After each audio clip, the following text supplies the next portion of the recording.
Quick, everybody, into a lifeboat. Here's Gerald Celente. He is a guy who watches trends to see what the future holds, and he says it ain't a recession. How are you, sir? Great. It is good to see you. I found you, a friend emailed some of the stuff that you've written a couple of weeks ago. Started reading some of this stuff, and you may be spookier than me. And I think what we may have in common is we're not afraid to look at the possibilities that are down the road here. We're living in an extraordinarily fragile time as a globe right now, are we not? Like nothing we've ever seen in our lifetime, or I would say anyone's lifetime. Okay. Why do you say that, and what is coming? We're looking at, first of all, we're looking at the collapse of '09. We're going to start seeing the retail sector collapse. We've already saw it from the retail sales in 2008, and now we're going to see it in 2009. A lot of empty stores, a lot of vacancies, and also in the commercial sector of real estate as well, in the office spaces. It's way overbuilt. It's going to be a collapse worse than the subprime. And is there anything that we can spend our way and make it better? You can't spend your way out of problems. You have to produce your way out of problems. This isn't even economics 101. It's economics for dummies. You can't print money based on nothing and expect it to fix the problem. Here's the thing. I mean, America, I want you to... Can we put the clock up on the screen here? Can we put the little clock? I had this clock made. We're just going to spend $15 million a second for the rest of the show. At the end of today's program, we're going to see how much we've spent. How close can we get? $15 million every second. Start the clock. Look at those millions go. How long is it going to take us to spend $1 trillion? Okay, so you can't spend your way out. I said, I think it was either today or yesterday on the program that, on the radio program, that we have to concentrate on two things. DNR. Everybody is talking about the Democrats and the Republicans and the elephants fighting it out. It's a cake and circus game. The DNR that we will be talking about, if we don't wake up soon, will be depression and revolution. That's right on the money. If you follow the leaders, you're going to fail. We're going into this, you better learn how to fight for your survival in intelligent ways. We're going into the greatest depression. It's going to be worse than the '29 depression and the '30s depression. Why?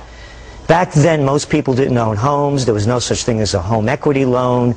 Back then, people didn't have credit cards. There weren't $14 trillion in debt. Back then, we had trade surpluses. We had budget surpluses. And that's when they talk about the 1930s and using this as a model.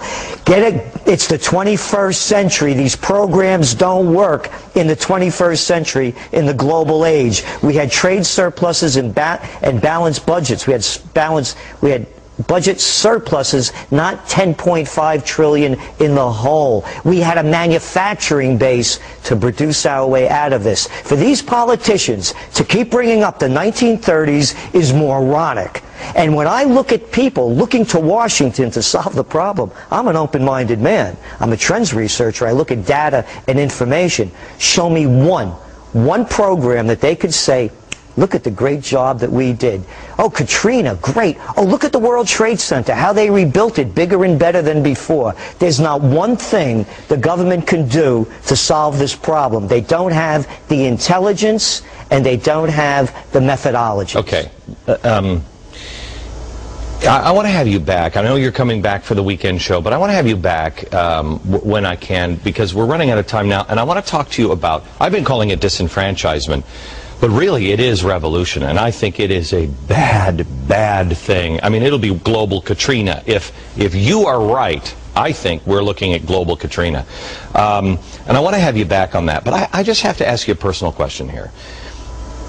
For two and a half years, I've been saying these things on the air, and I saw my radio ratings go down. I had program directors all across the country call me and say, Glenn, you got to stop saying this.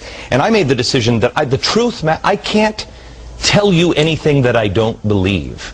I have to be true to myself. And I damn near lost a lot. I mean, I lost a lot of money and everything else in the radio business because the ratings were going down, because nobody wanted to hear it.